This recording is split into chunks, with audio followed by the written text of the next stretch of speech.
Então, tá bom. Bom dia, pessoal. Nós vamos falar hoje, então, sobre a questão da semiologia cardíaca e vamos fazer uma abordagem também em relação aos dispositivos que oferecem oxigênio para o paciente. Sempre vocês têm muita dificuldade nessa questão de que forma, né, oferecer oxigênio para o paciente, porque não basta você fazer a prescrição do oxigênio, você tem que prescrever também a modalidade de oferta, o volume de oxigênio que você quer dar, quantos litros por minuto, tendo em mente a fração inspirada de oxigênio que você precisa, e sempre é uma dúvida muito grande.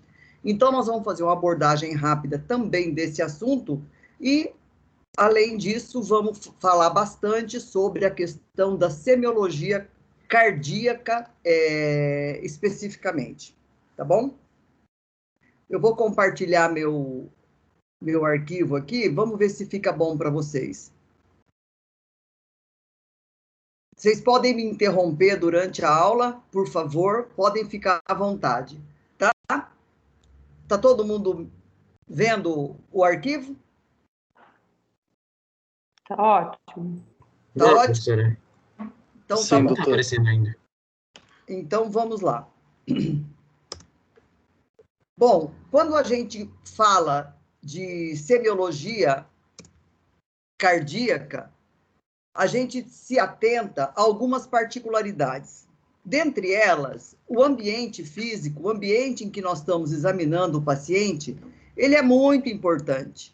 Então, é necessário um ambiente silencioso, porque quando a gente vê um colega, um profissional, fazendo o exame físico num paciente, no meio de uma enfermaria, onde estão ocorrendo várias conversas, o caminhar das pessoas, você pode ter certeza que aquele indivíduo não está ouvindo adequadamente os ruídos cardíacos ou mesmo os ruídos pulmonares. Então, um ambiente silencioso, para que a semiologia cardíaca seja feita, ela é o primeiro ponto e é fundamental. O paciente tem que estar confortável.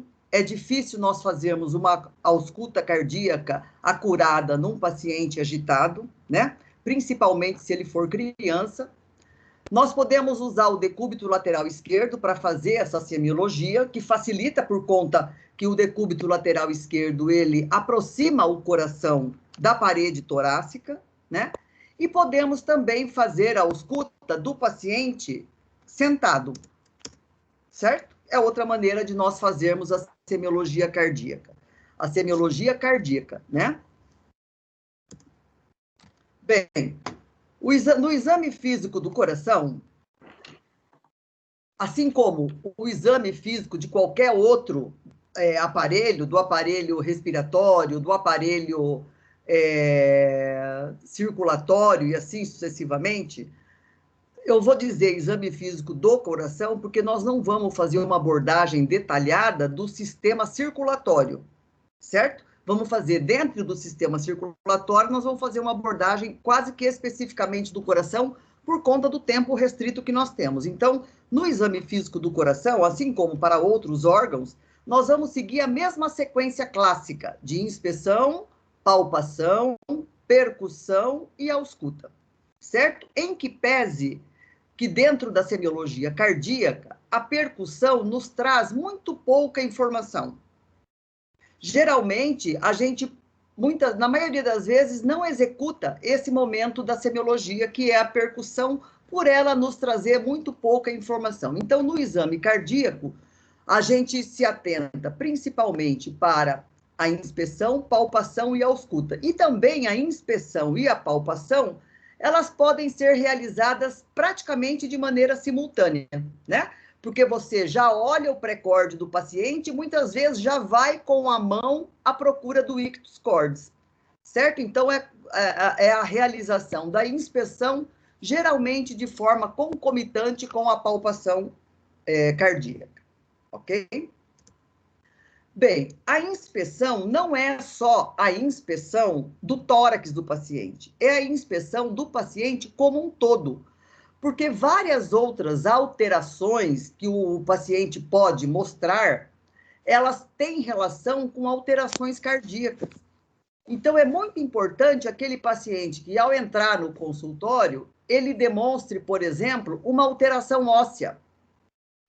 Uma alteração óssea, como, por exemplo, esse paciente que tem uma genesia do rádio e tem aquela chamada síndrome de Holt-Oram, que eles têm uma alteração, uma anomalia do osso rádio, e esses pacientes têm também uma alteração cardíaca, certo? Então, os pacientes que têm dedos extranumerários também podem ter... Desculpa, já vai entrar outra coisa aí. Os pacientes que têm dedos extranumerários também podem apresentar alterações cardíacas. Pacientes que têm malformação de costela. Tá vendo esse paciente? Ele tem uma malformação aqui de coluna, é uma lesão congênita, e tem alguma fusão aqui das costelas, quer dizer, também uma malformação óssea. Ele também pode cursar com alteração cardíaca. Então, na inspeção geral do paciente, as alterações ósseo-musculares, elas podem, em muitas das vezes, cursar com alterações cardíacas. Então, é aquele paciente que você observa na inspeção geral uma alteração dessas e vai atentar mais para o exame clínico do coração, a busca de uma anomalia cardíaca também. Outras malformações, como, por exemplo, as malformações do sistema nervoso central, também se associam com malformações cardíacas, as malformações do sistema gastrointestinal, né?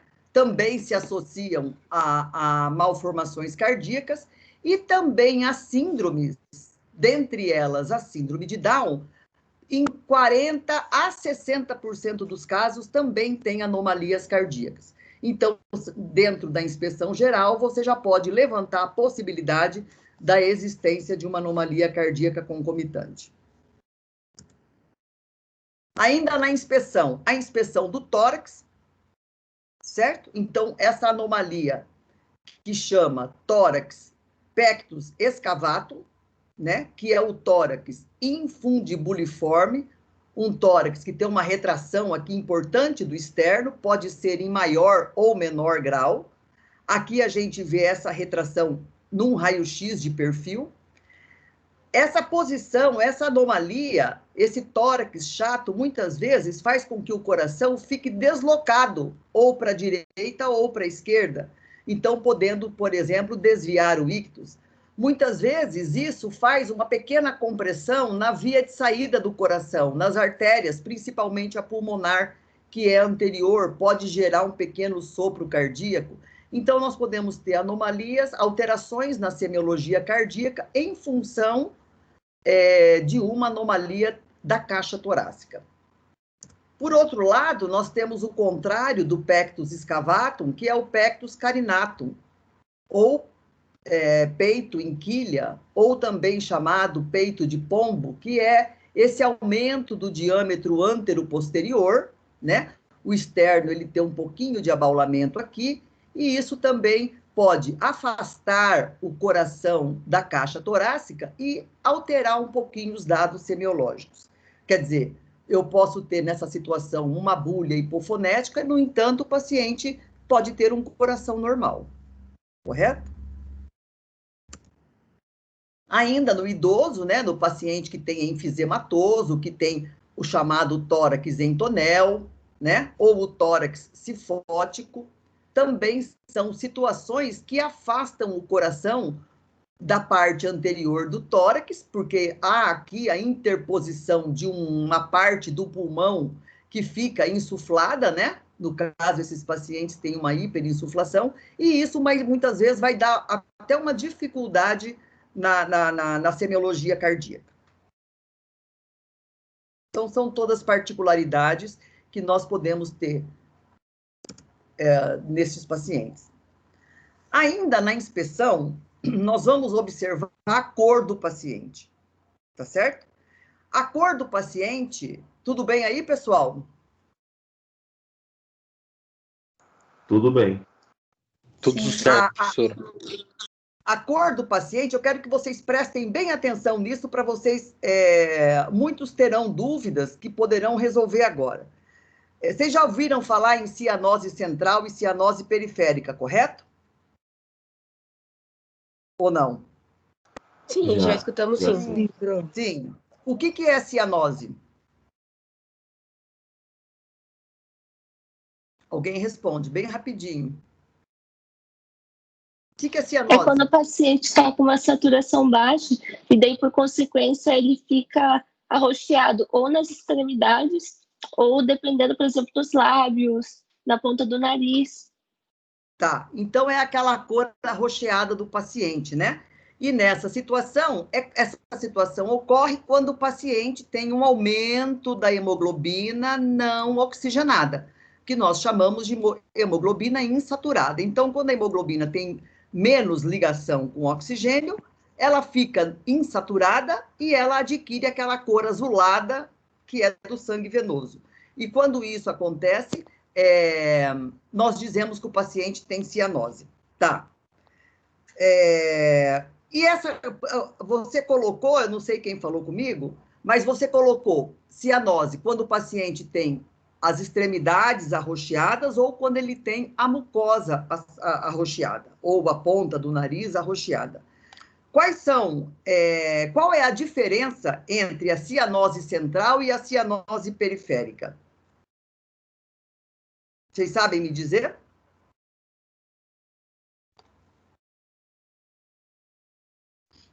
Quais são as situações que podem levar à cianose? Em que situações que nós temos hemoglobina não ligada ao oxigênio? Quer dizer, eu tenho grande parte da hemoglobina desligada do oxigênio, quer dizer, hemoglobina insaturada. Quais são as situações que levam a isso? Por exemplo, quando o paciente tem uma doença respiratória. Isso é muito intuitivo para vocês, né? Vocês já sabem disso. Quando o paciente tem uma doença respiratória, por exemplo, ele tem uma pneumonia extensa, preenchendo o espaço alveolar, ou ele tem um derrame pleural que impede o pulmão de expandir. São situações onde a doença respiratória vai fazer com que exista menos difusão e, por isso, a saturação da hemoglobina fica inadequada. E isso faz com que surja a cianose. Ou quando o paciente tem, por exemplo, uma cardiopatia, ele tem um defeito cardíaco. Por exemplo, se ele tiver um defeito cardíaco onde ocorra mistura do sangue do lado direito com o lado esquerdo, por quê? Porque do lado direito do nosso coração chega todo o sangue venoso, do retorno venoso. As cavas superior e inferior desaguam no átrio direito, esse sangue do átrio direito insaturado entra no ventrículo direito, então as cavidades direitas, elas têm sangue insaturado, que é o sangue venoso.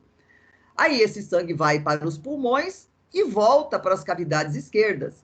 Obviamente, as cavidades esquerdas vai ter o sangue com uma saturação normal da hemoglobina, em torno de 94 acima de 94%.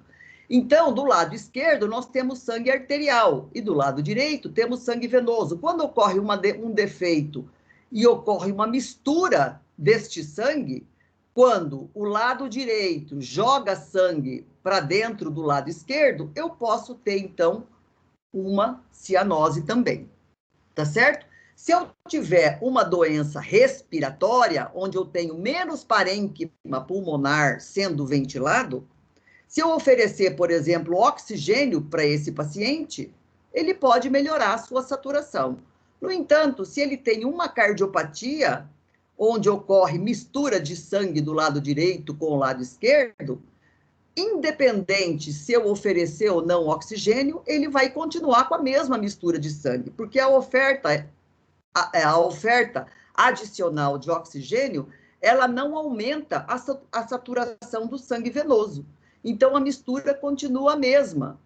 Então, a cianose permanece a mesma. Então, no caso das cardiopatias, eu tenho pouca melhora, ou praticamente nenhuma, quando eu ofereço oxigênio adicional para o paciente, tá certo? Mas esses dois tipos de cianose, essas duas causas de cianose, de insaturação da hemoglobina, nós chamamos de cianose central, de causas centrais. Tá certo? Quer dizer, os órgãos centrais responsáveis pela circulação e pela respiração, eles estão comprometidos, levando à insaturação. Então, se eu tenho um paciente com uma doença neurológica que está hipoventilando, que tem comprometimento do centro respiratório e ele não ventila, por comprometimento central, ele tem uma cianose central também. Se o paciente tem uma doença cardíaca, ele tem uma cianose central. Se ele tem uma doença respiratória, ele tem uma cianose central. O que caracteriza essa cianose central? Esse paciente vai ter, além da cianose de extremidades, ele vai ter uma cianose de mucosas. Compreendem isso? Compreendem isso ou não? Sim, professora. Então, por exemplo, cianose central, eu tenho cianose de mucosa, né? Cianose de mucosa, além da cianose de periferia, certo? Da cianose periférica de extremidades. Então, chamada de cianose central, certo? Uma das consequências tardias são esses dedos que nós chamamos dedos em baqueta de tambor, por um aumento dessa extremidade, e a unha em vidro de relógio, né? Essas alterações, elas decorrem da hipoxemia crônica. Então, quando você pega um paciente que tem uma doença pulmonar obstrutiva crônica, um doente DPOC, você vai observar, então, que ele tem essas alterações de extremidades, né? E isso também faz parte da inspeção do tratamento. A criança já pode ter cianose, só que essas alterações tróficas das extremidades, elas surgem muito tardiamente. Então, a criança pequena pode ter a cianose central, devido geralmente a uma doença cardíaca, mas, no entanto, não tem ainda essas alterações, que é a unha em vidro de relógio e os dedos em baqueta de tambor. Essa unha em vidro de relógio, como é que ela se caracteriza? Aqui, normalmente, o ângulo daqui, este ângulo do dedo com a unha, ele geralmente é um ângulo abaixo de 180 graus. Quando nós temos essa unha chamada unha em vidro de relógio, esse ângulo, ele fica maior do que 180. Compreendem isso? Se você observar o ângulo, estão me vendo aí? Ou não?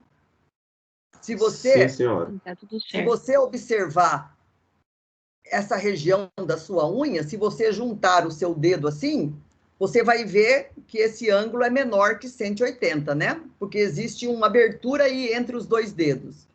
Quando a unha é em vidro de relógio, essa região central, elas encostam, correto? Tudo bem? Tudo ótimo. Tudo certo. Ok. Então, essa é a chamada cianose central. Aquela cianose que decorre do comprometimento de órgãos centrais, do coração, do pulmão ou do sistema nervoso. No caso da cianose periférica, ou também chamada de acrocianose, nessa situação, a cianose é apenas de extremidades. Ela não está presente na mucosa. Estão vendo isso? Ela está apenas nas extremidades. Então, nessa situação, o paciente tem uma saturação da hemoglobina normal. Enquanto aqui o paciente tem a hemoglobina com uma saturação menor do que 94, né? Aqui o paciente tem uma saturação normal, no entanto, as extremidades estão cianóticas. Essa extremidade é uma extremidade que, quando nós temos uma criança, nós temos, por exemplo, uma situação de exposição ao frio. Uma criança pequena, quando você tira a roupinha para examinar, por exemplo, no consultório ou no hospital, a gente pode observar que a pele fica com uma coloração arroxeada nos pés e nas mãos, e muitas vezes a pele também fica com aspecto marmóreo, que nós chamamos. Isso decorre simplesmente da vasoconstricção periférica secundária à exposição ao frio. Essa é a cianose periférica. Quer dizer, a perfusão cardíaca, a perfusão pulmonar é normal, o funcionamento do centro respiratório é normal e o coração é normal. Tudo bem aí? Então, cianose periférica não é aquela cianose localizada na periferia, não tem nada a ver uma coisa com outra. Essa palavra até é uma palavra inadequada para esse tipo de cianose. A cianose periférica, ela é a cianose cuja causa é apenas vasoconstricção periférica. E a cianose central, não, é aquela outra situação que eu te disse. Então, a cianose periférica, o paciente tem uma saturação de hemoglobina normal. E na cianose de causa central, ele tem uma hipoxemia real, uma insaturação da hemoglobina. Correto? Então, cianose periférica não é aquela cianose de extremidades, como vocês costumam definir. Porque na cianose central também tem cianose de periferia, né? Então, é diferente, a definição não é cianose periférica, é igual a cianose de extremidades. Não, cianose periférica é aquela cianose decorrente apenas de vasoconstricção periférica e a saturação da hemoglobina é normal. Ok aí? De que forma nós podemos oferecer oxigênio para o paciente que tem uma cianose central? Vocês já viram, já tiveram oportunidade de passar no hospital, já tiveram oportunidade de ver várias vezes os pacientes recebendo oxigênio suplementar. E para quem tem mais curiosidade, já observou alguns dispositivos de oferta de oxigênio. Mas é importante que você, como médico, saiba como prescrever e o que prescrever. E saber todos aqueles componentes que fazem parte do material que oferece oxigênio para o paciente. Começando por aquele dispositivo que está conectado à parede, à fonte de oxigênio. Certo? Vocês já viram que no hospital sempre tem aqueles dois dispositivos, um amarelo e um verde na cabeceira do paciente. Já observaram isso? Na parede de cada leito tem uma válvula que tem uma cobertura amarela e tem uma outra válvula que tem uma rodinha em volta que é verde. A padronização mundial é o seguinte, aquela cor verde se refere ao oxigênio, tá certo? Tanto é que todos os equipamentos, tanto os cilindros, como os umidificadores, como as válvulas que conectam, são todas verdes. Aquela outra amarela que nós temos ao lado, aquilo é ar comprimido. Certo? Então, todo o leito do paciente tem uma saída de ar comprimido e uma saída de oxigênio caracterizada pela cor amarela e verde. Aquela válvula que nós colocamos na parede, conectada à fonte de oxigênio, essa parte aqui é enroscada na fonte que sai, e aqui nós temos um manômetro que mede a pressão com que o oxigênio está vindo daquele cilindro enorme que fica lá fora do hospital, se já tiver a oportunidade de ver, esse manômetro, ele mede, então, aquele oxigênio, que é uma válvula, é um manômetro de segurança, mostrando que existe oxigênio na fonte. E aqui nós temos conectado o chamado fluxômetro, certo?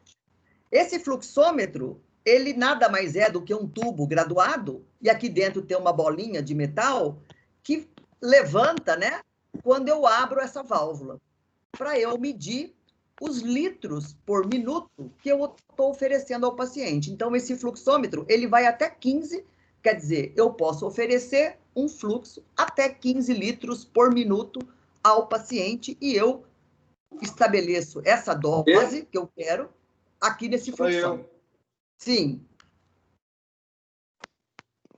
Pois não? Não, acho que não foi para a senhora a pergunta. Alguém está com o microfone ligado aí. Ah, tá. Então, nós temos esse fluxômetro que mede o oxigênio da fonte e mede os litros por minuto que eu quero dar para o paciente. Nesse fluxômetro, aqui embaixo, eu conecto este umidificador. que nada mais é do que essa garrafinha que contém um líquido aqui dentro. O ar vai sair por aqui, o oxigênio vai sair por aqui, vai ser medido aqui e vai entrar nessa garrafinha que tem líquido, geralmente soro fisiológico, para hidratar esse oxigênio que vem seco lá do cilindro central. Então, o oxigênio borbulha aqui dentro, ele é hidratado, então vai por esse outro tubo até a máscara que é conectada ao paciente. Isso para quando eu tenho uma fonte central. Quando eu vou transportar, por exemplo, o paciente para fazer um exame, esse sistema tem que ser desligado. Aí, então, eu ligo um cilindro no paciente. Esse cilindro é um cilindro que tem uma certa quantidade de oxigênio e esse cilindro é conectado da mesma forma num fluxômetro e num umidificador e eu posso transportar, então, o oxigênio pelo hospital, ou o paciente pelo hospital, até uma sala de exame, mantendo a oferta de oxigênio. Então, o cilindro, o umidificador, a máscara e o fluxômetro e a válvula de pressão. E eu posso, através da ligação desse sistema, no lugar dessa máscara, eu posso substituir essa máscara. Por exemplo, uma criança pequena quase não tolera essa máscara colocada sobre a face, ela fica irritada, né? Um paciente que tem um idoso que está recebendo uma concentração pequena de oxigênio, ele pode ficar num outro dispositivo que não essa máscara. Por quê? Porque essa máscara dificulta a alimentação, dificulta, por exemplo, a tosse, dificulta a higienização da cavidade oral. Então, é um dispositivo que mas, no entanto, é um dispositivo que nós usamos bastante para inalação, né? Que vocês já viram. Então, eu posso, no lugar dessa máscara, utilizar um catéter nasal ou subnasal, tá certo? Um catéter que é nada mais do que aqueles pequenos tubos que eu posso colocar dentro da narina do paciente, é chamado óculo nasal, depois eu vou mostrar uma foto para vocês, ou então eu posso pegar uma pequenina sonda que tem 2 orifícios que são direcionados para as narinas e onde eu colo na face do paciente e ele recebe oxigênio por esse dispositivo. Eu posso ter também a máscara de oxigênio, que é essa aqui, e posso ter a máscara facial, que é uma máscara um pouquinho diferente dessa. Eu posso ter a tenda de oxigênio ou a caixa de UTI. A tenda de oxigênio, que era um dispositivo de plástico grande, que o paciente, principalmente a criança, ficava toda dentro desse equipamento, ela quase não é mais usada.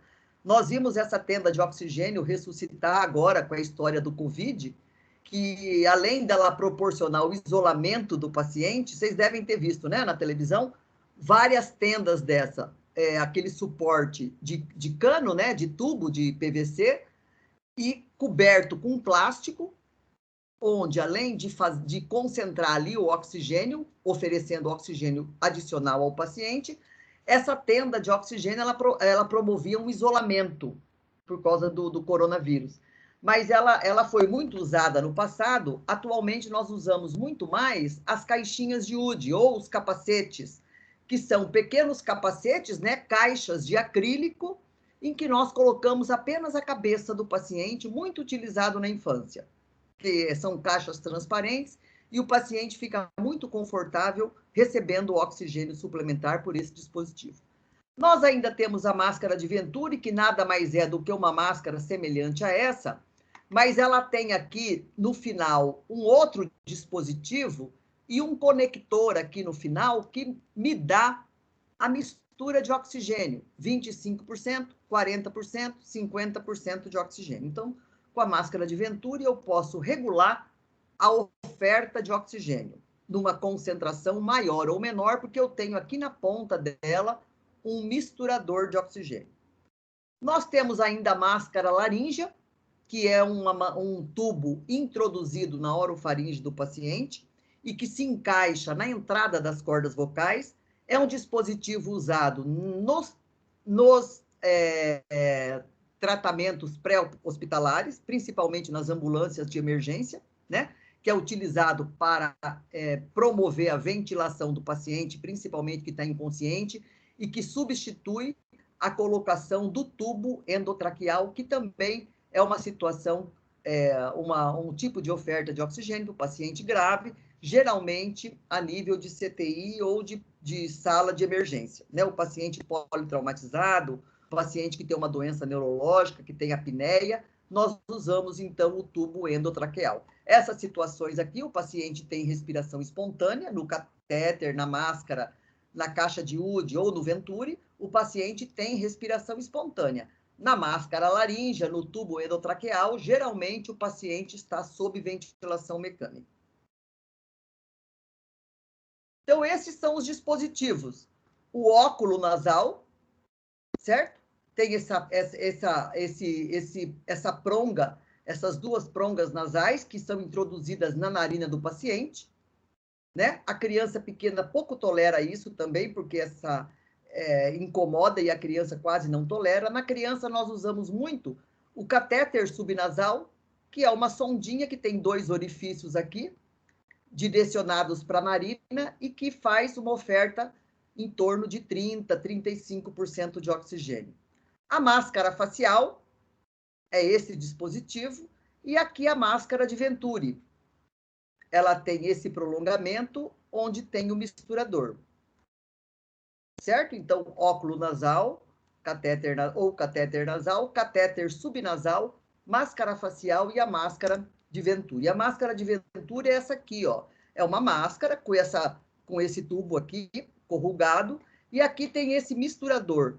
E o misturador, dependendo da cor, ele oferece mais ou menos oxigênio. Nós temos a concentração do oxigênio escrito aqui nesse tubinho. Então, se você quiser 40% de oxigênio, de fração inspirada, né, de mistura, você, então, escolhe a que marca 40 para oferecer para o paciente e assim por diante.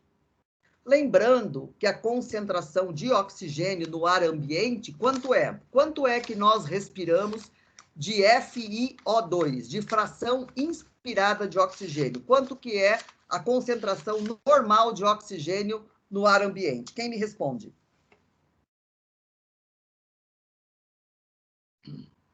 Alguém sabe?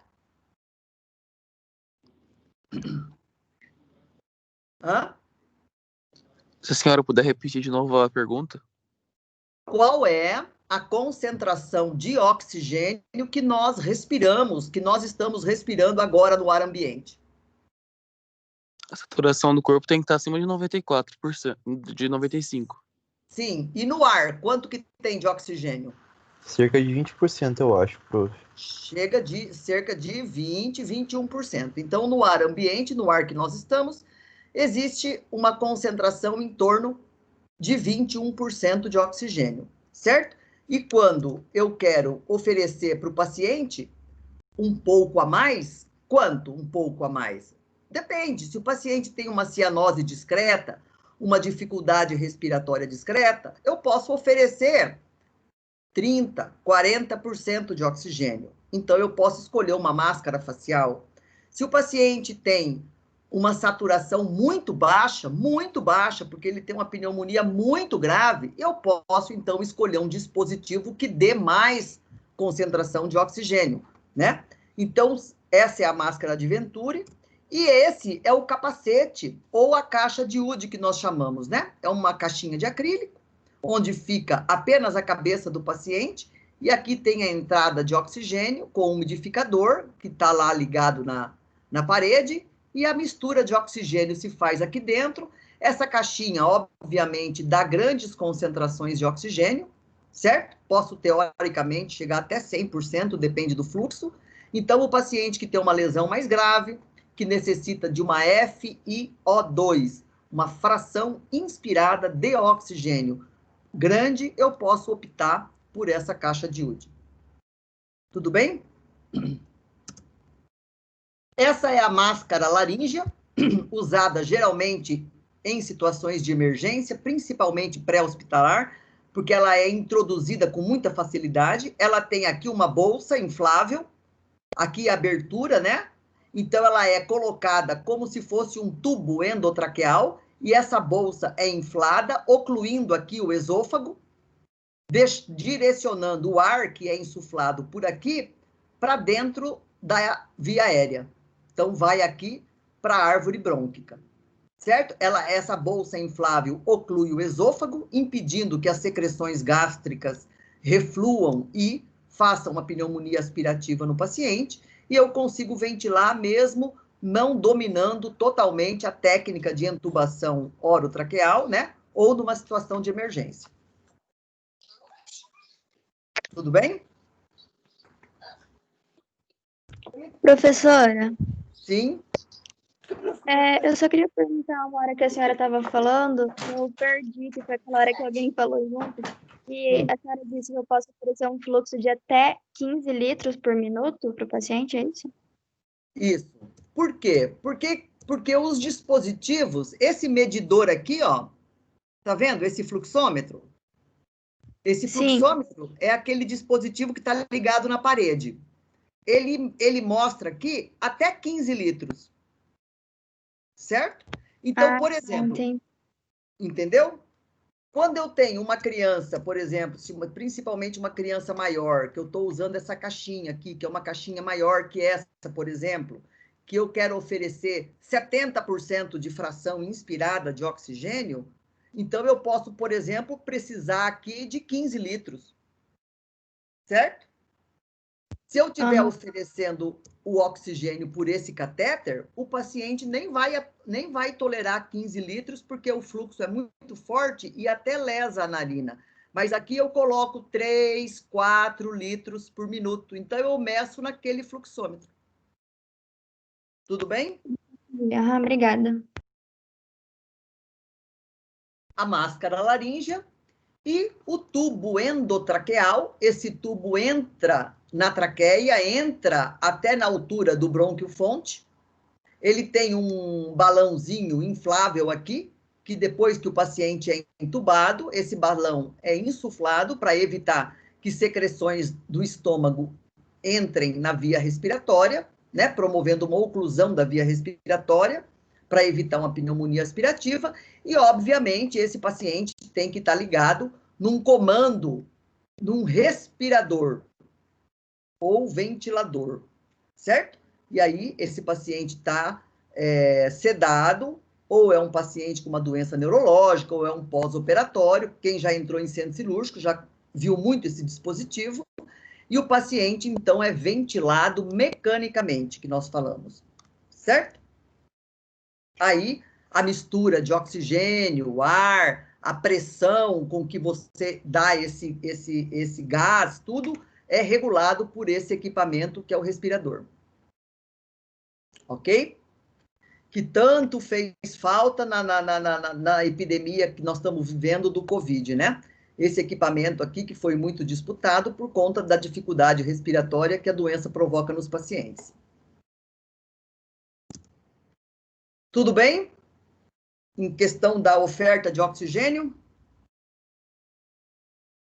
Sim, professor. Então, tá bom. Nós estávamos vendo a questão, então, da inspeção no exame cardíaco. Nós vimos que é importante a inspeção geral do paciente, a inspeção de malformações, de anomalias genéticas, de anomalias ósseas, neuromusculares e gastrointestinais, são as que mais se associam a doenças cardíacas. Vimos as alterações anatômicas e estruturais da parede torácica, que são importantes para a semiologia cardíaca, e vimos a cianose central, que é aquela cianose onde os órgãos centrais responsáveis pela oxigenação têm comprometimento, e vimos a cianose periférica, que é aquela cianose benigna apenas por vasoconstricção periférica. E vimos como é que eu posso oferecer oxigênio para um paciente.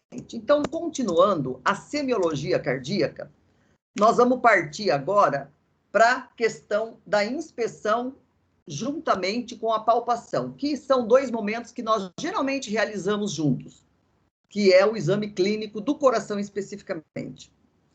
Então, o que nós vamos procurar nesse momento? Nós vamos procurar se existe abaulamentos da região pré-cordial. Nós vamos analisar o ictus cordis, que vocês já sabem o que é e onde está. Vamos analisar que ele corresponde ao ventrículo esquerdo, Vamos analisar o ventrículo direito, vamos analisar os batimentos, os movimentos visíveis. Isso que nós vamos procurar na inspeção juntamente com a palpação. Então, por exemplo, onde que o examinador se coloca? Do lado direito do paciente ou junto aos pés.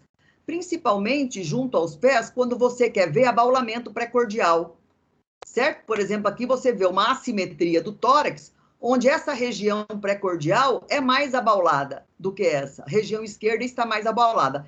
Esse abaulamento é por aumento do coração, certo? Principalmente porque essa criança é pequena, né? A parede torácica, a caixa torácica é mais complacente e ela, então, pode se deformar em relação ao aumento da área cardíaca.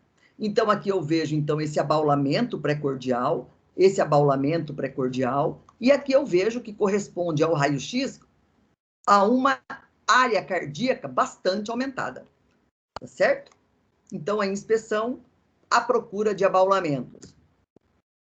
O que causa abaulamento? O aumento do coração, a cardiomegalia, ou o derrame pericárdico, que acaba levando ao aumento, ou dilatação da própria cavidade cardíaca. Né? Quer dizer, uma cardiomegalia dada por dilatação do ventrículo esquerdo ou muitas vezes dos dois ventrículos. Ou alterações próprias da caixa torácica, principalmente no pectus carinatum, que o paciente tem um aumento do diâmetro antero-posterior, você vai dizer que ele tem um abaulamento pré-cordial, no entanto, não é devido ao aumento do coração, é devido a uma malformação. Sempre foi assim, a mãe vai te falar, não, desde que ele nasceu, essa caixa dele, esse peito, é um pouquinho para frente mesmo. Bom, análise do ictus, que é o exame clínico do ventrículo esquerdo. Isso é de fundamental importância, porque quando você está palpando o ictus, você está examinando o ventrículo esquerdo, você está palpando o ventrículo esquerdo, certo? Ele também é chamado de choque de ponta, né? O que nós vamos investigar quando eu vou examinar o ictus? Eu vou investigar onde ele está colocado, qual é a localização, qual é a extensão dele, quer dizer, quantas polpas digitais ele preenche do meu dedo, qual é a duração dele, qual é a intensidade da impulsão, a frequência do ictus, que tem correspondência com os batimentos cardíacos, e posso também verificar o ritmo. Posso ver se o paciente tem uma frequência rítmica ou arrítmica, certo? Vocês podem observar que esse paciente está sendo examinado num decúbito lateral esquerdo, né? Num leve decúbito lateral esquerdo, onde o médico se coloca à direita do paciente. O paciente está um pouquinho inclinado para a esquerda, com esse braço sob a cabeça, né? E o médico, então, está examinando o ictus dele. Onde se localiza o ictus cordis? Isso é muito importante, pessoal. Prestem atenção. Porque vocês chegam depois no 4º, 5º ano, não sabendo onde está o ictus. Quando a gente faz o OSCE com vocês, vocês vão palpar o ictus lá na barriga. Então, é hora de você compreender e entender onde está o ictus, tá certo? E agora que nós não estamos conseguindo ir para o hospital, você pode palpar o seu próprio ictus. Você pode palpar o ictus de um irmão, do pai, da mãe, certo? Para você fazer esse treinamento. Então, onde está localizado o ictus? Por quê? Todos vocês sabem que o ictus está localizado no 5º espaço intercostal esquerdo, na linha hemiclavicular. Todo mundo fala isso. Só que quando a gente pede para vocês palparem o ictus, mostrar, apontar, colocar a ponta do dedo no ictus, vocês se perdem. Então, 5º espaço intercostal esquerdo, na linha hemiclavicular. Nos pacientes muito brevilíneos, ele pode estar um pouquinho acima. Nos pacientes muito longilíneos, ele pode estar um pouquinho para dentro e até no próximo espaço, isso pode ser normal. No paciente muito obeso, no paciente enfisematoso, com aquele tórax muito abaulado, eu posso não conseguir palpar o ictus e isso não ser patológico. Ou ele pode estar deslocado, que é o principal que eu vou procurar. O paciente que tem um quadro de insuficiência cardíaca, eu posso ter aumento do ventrículo esquerdo, e nessa situação, eu vou ter o ictus fora do local dele. Isso é fundamental, porque você, pelo exame clínico, já sabe que aquele paciente tem um aumento da área cardíaca, às custas de ventrículo esquerdo, porque você está palpando o ventrículo esquerdo quando você palpa o ictus. Ok? Então, normalmente, ele ocupa 1 a 2 polpas digitais. O ictus difuso é aquele com mais de 2 polpas digitais. Significa que você tem dilatação do ventrículo esquerdo. A intensidade dele, nós sentimos colocando a palma da mão sobre ele, certo? E esse choque é mais forte no paciente, por exemplo, após exercício físico, após emoções, no momento da febre. São situações fisiológicas, né? De resposta fisiológica a uma outra causa. Ou o paciente que tem insuficiência cardíaca e que tem taquicardia e que tem um estado hiperdinâmico para tentar compensar a insuficiência do coração e que também pode ter um choque de ponta mais forte.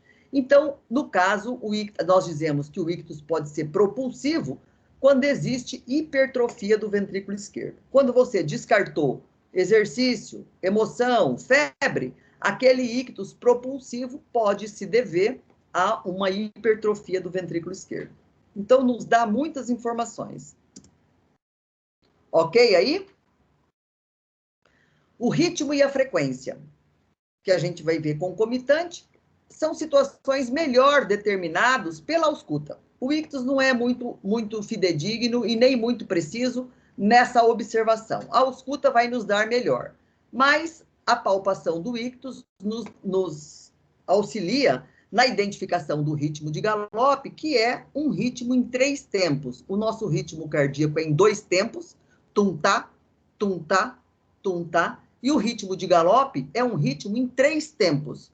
Quando existe disfunção do ventrículo esquerdo, quando existe aumento da complacência do ventrículo esquerdo, eu posso ter um ritmo de galope, que é um tum-tá-tá, tum-tá-tá, tum-tá-tá. Em vez do tum-tá, tum-tá, eu tenho tum-tá-tá, tum-tá-tá, eu tenho essa terceira bulha extra. Tudo bem? Tudo bem aí? Então tá. E a palpação do ventrículo direito? Como que eu faço? O ventrículo direito normalmente não é palpável. Tudo bem? Ele normalmente não é palpável. Só quando ele está aumentado que ele é palpável. Então, quando eu tenho hipertrofia do ventrículo direito, eu vou ter um levantamento do pré-córdio. O ventrículo direito, ele é um ventrículo anterior ao ventrículo esquerdo. Vocês lembram, pela anatomia, que os ventrículos não são colocados lado a lado.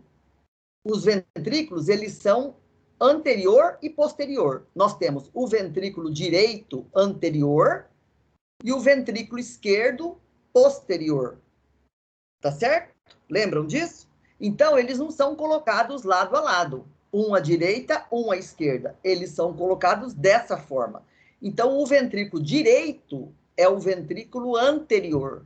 Então, para eu palpar o ventrículo direito crescido, eu vou palpar a região pré-cordial, bem na região paraesternal, ao lado do externo.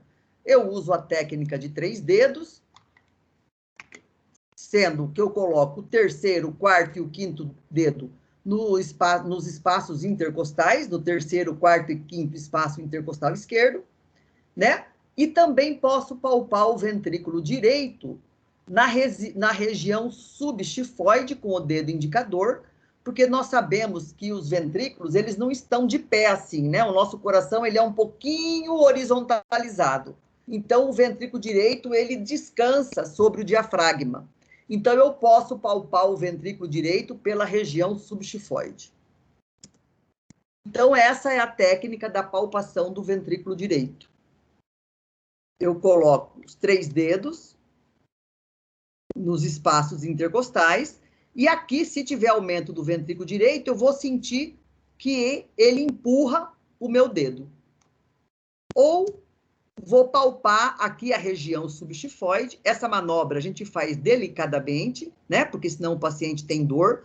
Você coloca o dedo na região subxifoide E conforme o paciente vai respirando, você vai aprofundando esse dedo e ele vai permitindo que você aprofunde a cada respiração, né? E você, então, vai sentir o ventrículo direito bater aqui no seu dedo quando você tem aumento do ventrículo direito. Tá certo? Então, o ventrículo esquerdo, eu palpo aqui no 5º espaço intercostal, eu conto aqui os espaços intercostais, né? Conto aqui o 2º, 3º, 4º, 5º espaço, escorrego aqui para a linha hemiclavicular, e é aqui que está o ictus, aqui que está o ventrículo esquerdo. Tudo bem? E aqui, então, o ventrículo direito. Tá certo? O ictus, o 5º espaço intercostal esquerdo na linha hemiclavicular, ele geralmente está na altura do mamilo. Tudo bem? Vocês viram ali aquela foto? Aqui, ó. Ele geralmente está na altura do mamilo. Ele geralmente está muito próximo ao mamilo.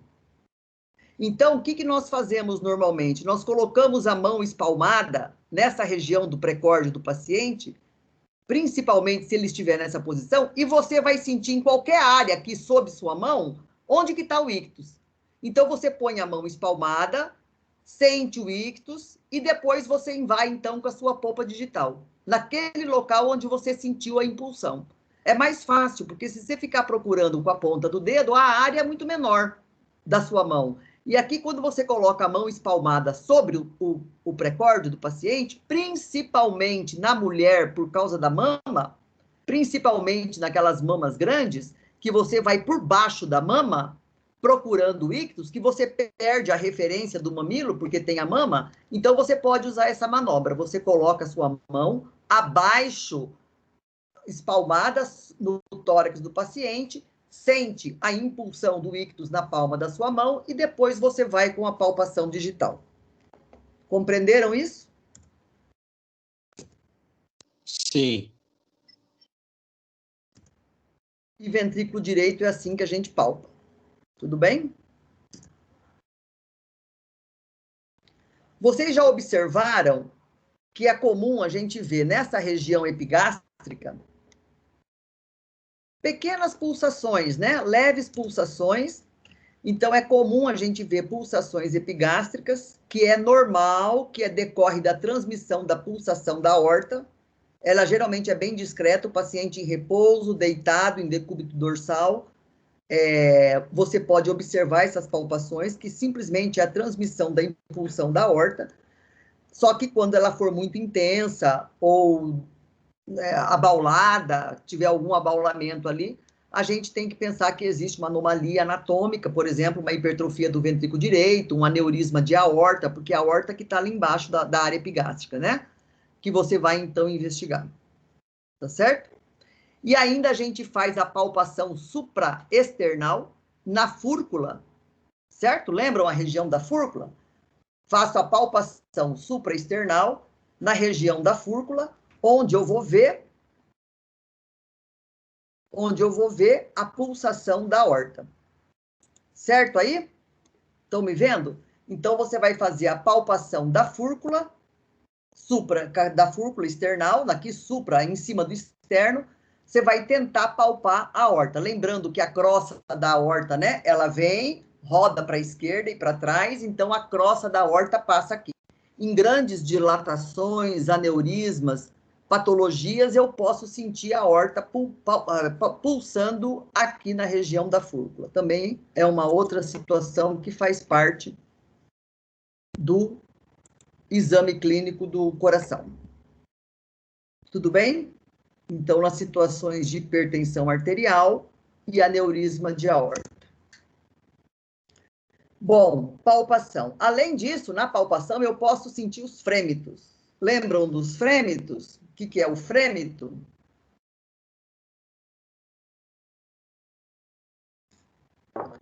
O frêmito nada mais é do que aquele barulho que a gente sente na mão. Então, o frêmito é uma sensação tátil. É a sensação tátil de vibrações produzidas no coração ou nos vasos. certo? Então, quando eu tenho um paciente que tem uma anomalia cardíaca, que ele tem um turbilhonamento intenso do sangue dentro do coração, ou quando ele tem, por exemplo, nos pacientes renais que são submetidos à hemodiálise, que podem ter fístulas arteriovenosas feitas cirurgicamente para entrar na máquina de diálise, né? É a via de acesso para a máquina de diálise. Aquelas fístulas arteriovenosas, onde são feitas cirurgicamente, que é nada mais do que a conexão de uma artéria com uma veia, obviamente você lembra que a pressão das artérias é muito maior do que a pressão da veia. Então, quando a artéria vem com aquela pressão de 120 milímetros de mercúrio e encontra uma veia, onde realizou a fístula, ali ocorre um grande turbilhonamento de sangue. E esse turbilhonamento, quando você coloca sua mão sobre ela, ou sobre o precórdio, no caso de um paciente cardiopata, você sente, então, aquele barulho na palma da sua mão. Isso chama frêmito. É a sensação tátil das vibrações produzidas no coração ou nos vasos. E elas correspondem ao sopro. Se você colocar seu estetoscópio ali, você vai ouvir esse turbilhonamento. Você vai ouvir, então, o que nós chamamos de sopros. Quando você identifica um frêmito, a mesma coisa, você vai ver o local onde ele está, a situação dele no ciclo cardíaco, isso é, se ele é sistólico ou se ele é diastólico, e você vai fazer, para isso, você faz a palpação simultânea do pulso, todos os fenômenos cardíacos de ausculta ou de frêmito que acontecem durante a impulsão, enquanto você sente o pulso, são fenômenos sistólicos, certo? Por isso que você palpa o pulso simultaneamente à palpação, e você vai sentir, então, que aquele barulho na palma da sua mão coincide com o pulso. Isso é um fenômeno que ocorre durante a sístole, correto? Ao contrário, se ele acontecer no momento em que você não está sentindo o pulso, isso é um fenômeno que está ocorrendo na diástole. E você vai classificar em cruzes. Ainda faz parte da palpação a medida da pressão arterial, que vocês conhecem a técnica, não vou repetir. A técnica na criança é a mesma do adulto. Então, de novo, a técnica na criança é a mesma do adulto, em que pese que nós podemos, principalmente na criança pequena, medir a pressão arterial, principalmente no lactente. Essa criança já não é mais lactente, mas no lactente nós podemos medir a pressão arterial na perna, que fica mais fácil, e podemos medir por outro método que não o método auscultatório, que é esse. Nós podemos medir pelo método do flush, que é uma outra situação que nós não vamos abordar aqui. Mas lembrando que a técnica de medida da pressão arterial na criança ela pode ser feita deitada, assim como é feita no adulto, mas a técnica é a mesma. Isto é, você tem que respeitar o tamanho do manguito, 2/3 do braço, né? Você vai colocar o braço na altura do precórdio, como você faz para o adulto. O paciente calmo, sentado, com as pernas pendentes, como você faz no adulto. A técnica é a mesma. Sempre lembrando do tamanho do manguito, que nós temos 4 tamanhos de manguitos, desde recém-nascido, lactente, pré-escolar e para o adolescente, antes da medida do manguito do adulto.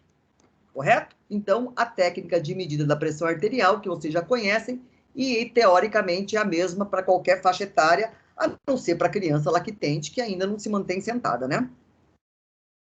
Ok? Outra coisa fundamental que faz parte do exame físico, que quase nunca é realizado, o que é um erro crasso, que se perde muitas informações por não realizar essa manobra, que é a palpação dos pulsos. Que pulsos nós devemos palpar? Os pulsos todos que são palpáveis. Os carotídeos, certo? Então, você palpa aqui com o seu dedo, nessa posição, aqui na parte anterior ao esternocleidomastoideu, você vai sentir a carótida. Você vai palpar o pulso radial, vai palpar o pulso femoral, Geralmente, você palpa os dois concomitantes para ver se existe alguma defasagem e vai palpar os pulsos periféricos da artéria pediosa e da artéria tibial posterior. Dela caiu tudo, ficou tudo preto, vovó. Cheio de bichinho. Oi? Quem falou? Acho que estava com o microfone ligado, professor. Ah, tá. Vocês estão prestando atenção, né? Estou vendo. Então, tá bom. Mas para quem tem interesse, vamos lá. As artérias, as tibiais posteriores, que está aqui ao lado do maléolo. Certo? O que eu vou ver? Simetricidade, a existência do pulso, né? E a comparação com o pulso da extremidade superior. E essa palpação de pulso, ela é feita em qualquer idade. Ela é feita também na criança. Por quê? Porque nós temos patologias que nós fazemos diagnósticos simplesmente pela palpação do pulso. Por exemplo, você tem um paciente que chega numa emergência com uma dor torácica, onde você vai ser obrigado a fazer um grande diagnóstico diferencial, que é a dissecção aguda de aorta. A dissecção aguda da aorta é uma situação de emergência clínica e geralmente cirúrgica, em que você tem a aorta que se disseca em qualquer local dela, ou na crosta, ou na aorta descendente, ou até na aorta abdominal. E o que você vai ter de semiologia, além da dor precordial? Como que você vai diferenciar de um infarto agudo do miocárdio? Pela palpação de pulso, que vai te ajudar demais. Por quê? Porque esse paciente vai ter, muitas vezes, um pulso presente num braço e não vai ter o pulso presente no outro braço. Tá certo? Por quê? Porque vamos supor que a dissecção foi entre as duas subclávias.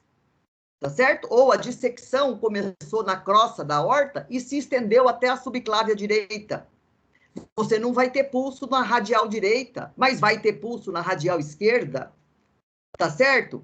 Então, isso te ajuda demais no diagnóstico. Você tem uma criança, por exemplo, que nasce com uma patologia cardíaca chamada coarctação da aorta.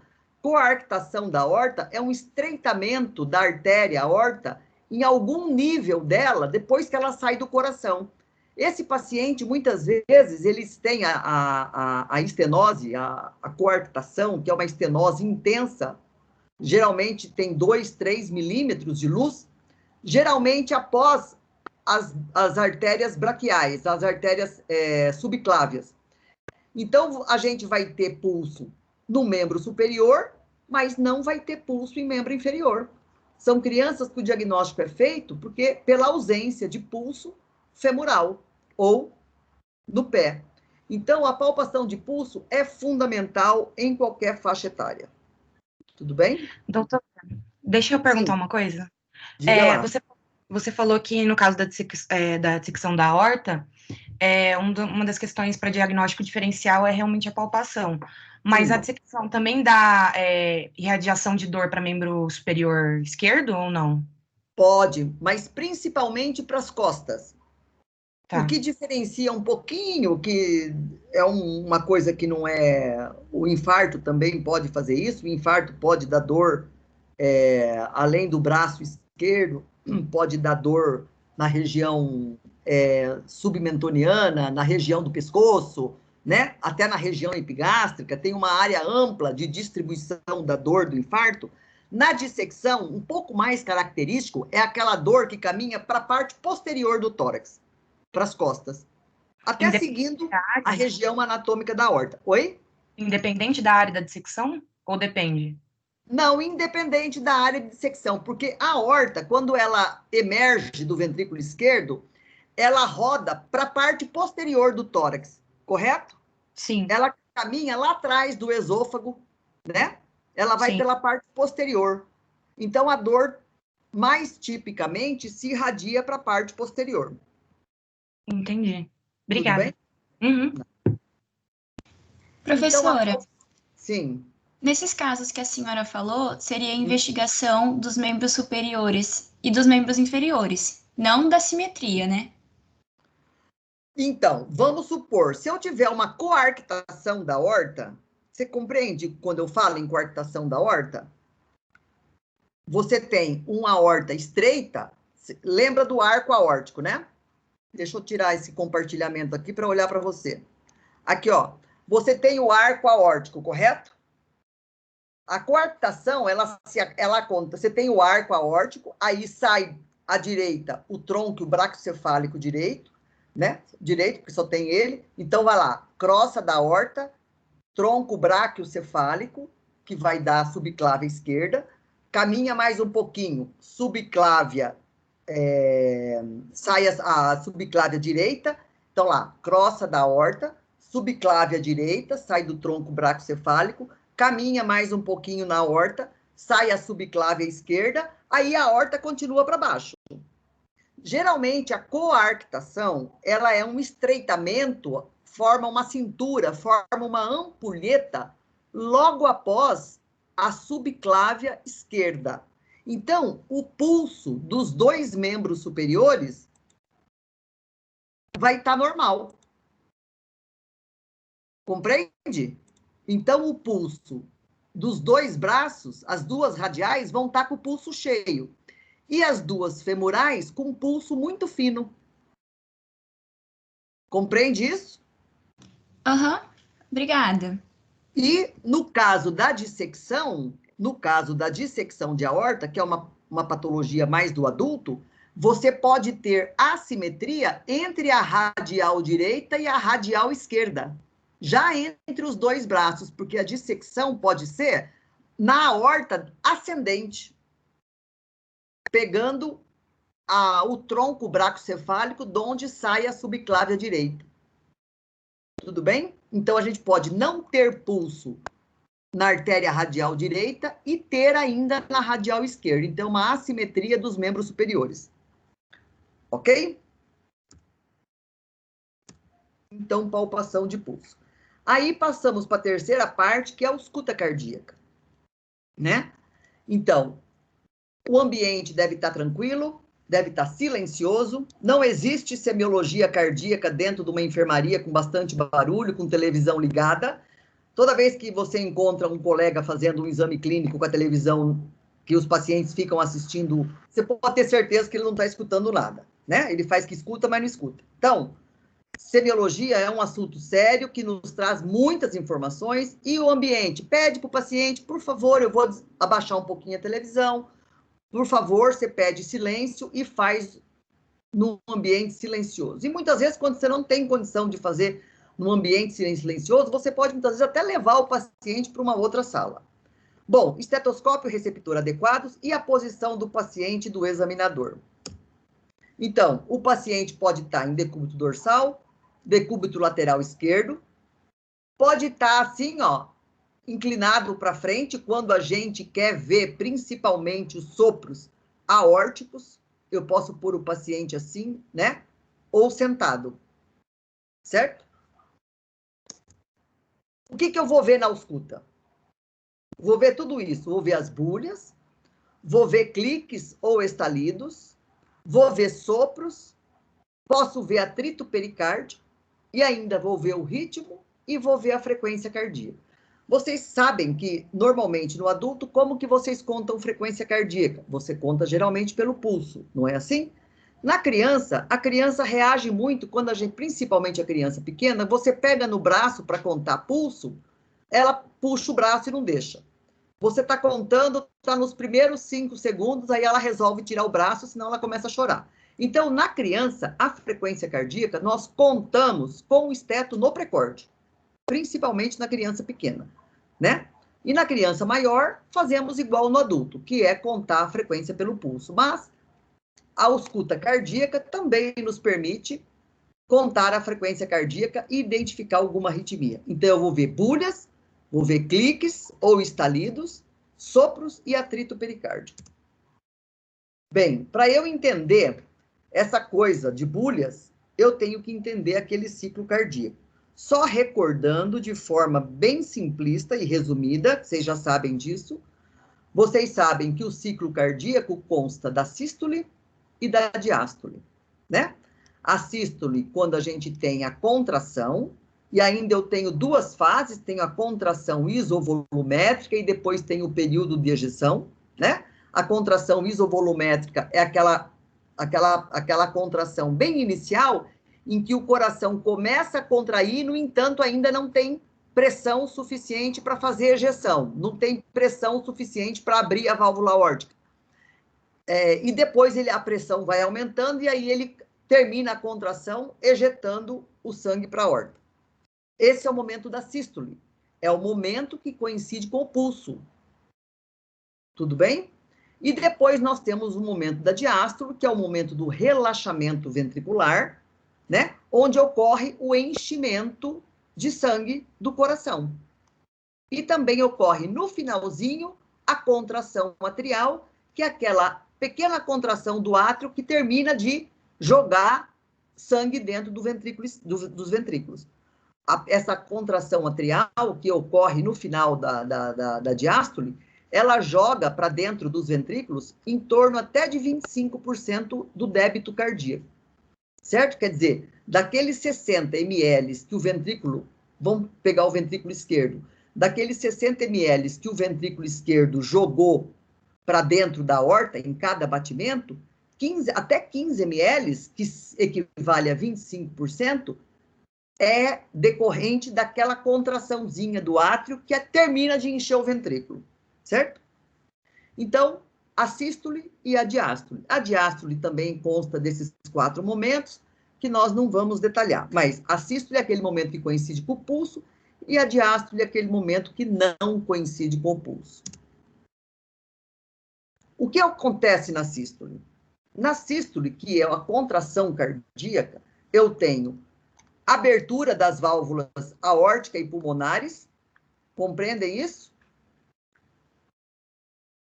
E tem o fechamento das válvulas mitral e tricúspide. Então, a sístole é o momento em que o coração contrai. Obviamente, quando o ventrículo esquerdo contrai, ele aumenta a sua pressão intracavitária. Isso faz com que a válvula mitral se feche e a válvula aórtica se abra. Isso é sístole. Isso dá um barulho chamado de primeira bulha, que tem o som de tum, certo?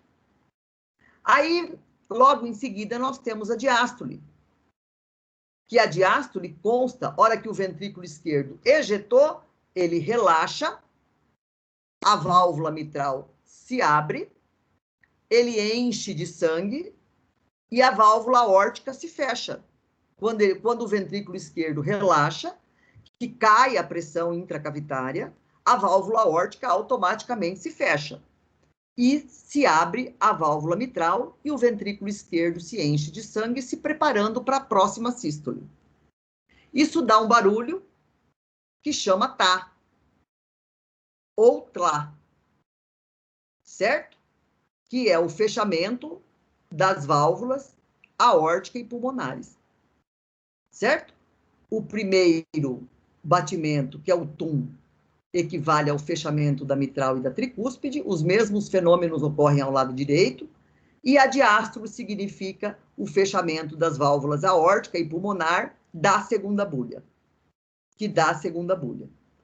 Tudo bem? Que é o tá. Então, como é que é a ausculta do coração? Que muitos de vocês têm dúvida, não sabem o que é sístole, o que é diástole, não conseguem identificar quando estão examinando o paciente. Então, é o tum-tá, tum-tá, tum-tlá, tum-tlá. O tlá nada mais é do que a válvula pulmonar fechando um pouquinho depois da válvula aórtica. Porque as pressões do lado esquerdo, elas são maiores do que as pressões do lado direito. Então, a válvula aórtica, ela fecha um pouquinho mais rápido do que a válvula pulmonar. Então, de vez em quando, a válvula pulmonar desdobra, nós chamamos, dando esse som de tá, de tlá. Então, o batimento do coração que você escuta é tum-tá, tum-tá, tum-tlá, tum-tlá, tum-tá. E como é que eu vou saber, quando eu estou escutando o paciente, o que é sístole? O que é diástole? Alguém sabe me responder?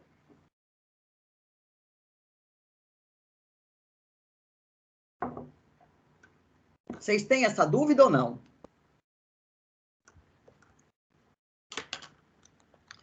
Bom, principalmente quando... sim, eu tenho essa dúvida. Principalmente quando, em momento de estágio, alguma coisa a gente fazia, né? Fazia ausculta, era bem difícil de conseguir... De conseguir saber quem é quem, né? Certinho. No YouTube tem os vídeos até explicando, mostrando os sons, mas lá na hora é um pouco mais difícil, porque tem o barulho do hospital, a pessoa está respirando, tem as máquinas, tem... Isso. Mas não sabe pra onde vai. Requer que a gente se concentre bem. Esses sons são baixos, né? Não são sons altos que você facilmente vai lá, põe e está ouvindo, né? Uhum. Então, como que a gente faz para identificar exatamente a sístole e a diástole? A gente faz a ausculta com o esteto no pré-córdio do paciente, geralmente no ictus, junto com a palpação de pulso. Já fizeram isso? Então, você vai... Não, eu também não. Nunca fizeram isso, né? Como que você vai fazer? Você vai fazer a palpação, a ausculta, junto com a palpação de pulso. Estão vendo aqui? Pode ser essa artéria ou pode ser a axilar. O paciente pode colocar Deixa eu ver aqui, ó. O paciente pode colocar... Estão vendo aqui a figura de cima? O paciente pode colocar o braço aberto aqui, ó, em abdução, e você palpar a radial aqui na axila. Tudo bem? Ou então palpar a carótida. Então, aqui, ó, quando você vai colocar o esteto aqui e palpar aqui, você vai prestar atenção na sua mão, sentindo o pulso. A hora que você estiver sentindo bem o pulso na sua mão, você começa a prestar atenção no coração. E você vai ver que o tum, ou a primeiro barulho que você ouve, que está junto com a sua sensação de pulso aqui no teu dedo, essa é a sístole. Essa é o tum. Esse barulho é a primeira bulha. Compreendem isso? Sim. Então, exercitem isso hoje em casa. Hã? Sim, então quando você sentir, por exemplo, que o pulso... você sente o pulso, na verdade, né? Você sente você está sentindo a corrente sanguínea. Quando você sentir aquilo e começar a sincronizar, é a primeira. Isso, exatamente. Aí, por que eu não pego a artéria daqui da mão ou pego a artéria lá do pé? Porque está mais longe do coração. A que tem mais sincronia é a carótida aqui, que está aqui pertinho, ou a axilar. Perfeito? Tem alguma divergência pelos lados ou não? Não, teoricamente não. Tá. Mas como a gente se coloca do lado direito do paciente, e a gente geralmente evita de cruzar a mão na frente da face do paciente, que incomoda um pouco o paciente, para palpar a outra, né? Uhum. Então, geralmente é a direita mesmo. Vamos supor que seja um idoso, que você não ache a carótida desse lado, ou que a carótida desse lado seja muito fina. Você suspeita que essa carótida tem uma placa de ateroma. Essa carótida tem uma obstrução parcial, ela está muito ruim. Você pode optar pela axilar, ou até pela outra carótida, isso não importa. Qualquer artéria que você consiga palpar aqui na extremidade superior. Porque você vai ver simplesmente a sincronia. Tudo bem? E você vai ouvir um tá que não coincide com o pulso. Vai ter um barulho que é junto com o pulso e vai ter um barulho sem pulso, que é a segunda bulha, que é a diástole. Certo? Então, isso é fundamental para vocês que estão começando e não sabem o que é primeira e segunda bulha quando põe o esteto no pré-córdio do paciente. Né? Por quê? Porque se eu tiver um sopro sistólico, um barulho sistólico, vai ser um sopro aqui no pré-córdio que coincide com o pulso lá em cima. Correto? Então, eu vejo um tunsta, tunsta. Eu estou vendo um sopro que coincide com o pulso. Ele é um sopro sistólico. Você sabe o que acontece durante a sístole? Durante a sístole, as válvulas aórticas e pulmonares, elas se abrem. Obviamente, se eu tenho um sopro sistólico, eu posso ter uma estenose, uma obstrução dessa válvula aórtica. Eu sei também que durante a sístole, a válvula mitral, ela se fecha, correto? Porque o ventrículo contrai e joga sangue na aorta. Obviamente, ele não pode voltar para o átrio esquerdo. Então, a válvula mitral se fecha. Se eu tiver um sopro nesse momento, eu posso ter uma insuficiência da válvula mitral, que significa que a válvula mitral não está se fechando completamente. Isso é uma patologia, isso é uma doença, uma insuficiência da válvula mitral. Esse ventrículo esquerdo está jogando sangue para trás no átrio direito durante a sístole. Ele não joga sangue só para a aorta, ele joga para trás para o átrio direito. Isso tem repercussão clínica. Tudo bem? Então, a importância é disso. Então, tá. Então, a primeira e a segunda bulha. A primeira, a bulha sistólica, a primeira bulha coincide com o pulso, e a segunda bulha não coincide com o pulso. Aí você tem que estar sempre lembrando quem é que se abre, quem é que se fecha na primeira e na segunda bulha. Então, o que eu vou ver na primeira bulha? Se tem vibrações, se tem... nós podemos ter pequenos estalidos, isso é para o futuro de vocês. Ela coincide com o pulso. E onde que eu examino essa bulha? Eu examino essa bulha no foco mitral. Quando a gente fala, a primeira bulha é assim, a primeira bulha é assado, significa que eu estou examinando ela no foco mitral. Toda a semiologia da primeira bulha é feita no foco mitral. Então, eu tenho aqui, de novo, aquela imagem. É assim que eu examino a primeira bulha, que eu examino o foco mitral. Certo? Chamado de ictus. O ictus também é chamado de foco mitral. É aqui que você faz toda a semiologia da primeira bulha. Se ela é normofonética, se ela é hiperfonética, se tem estenose, se tem insuficiência e assim por diante. Então, a primeira bulha. A segunda bulha, a primeira bulha eu examino no foco mitral. A segunda bulha, que equivale à diástole, onde que eu examino? Eu examino no foco pulmonar. O que eu vou ver? Ela equivale ao fechamento das válvulas aórtica e pulmonar. Ela, no componente da inspiração, ela pode se desdobrar, certo? Porque durante a inspiração, como a pressão intratorácica nossa fisiologicamente se torna um pouco mais negativa, é como se o ventrículo direito aspirasse mais sangue. Então, o retorno venoso, ele é um pouquinho mais acentuado durante a inspiração, porque durante a inspiração, a pressão intratorácica é negativa, então entra um pouco mais de sangue no tórax, no momento da inspiração. Isso faz com que o ventrículo direito fique um pouco mais cheio, e isso atrasa um pouquinho a contração do ventrículo direito, retardando, consequentemente, o fechamento da válvula pulmonar. Então, esse descompasso entre o fechamento da pulmonar e da aórtica, durante a inspiração, é chamado desdobramento fisiológico da segunda bulha.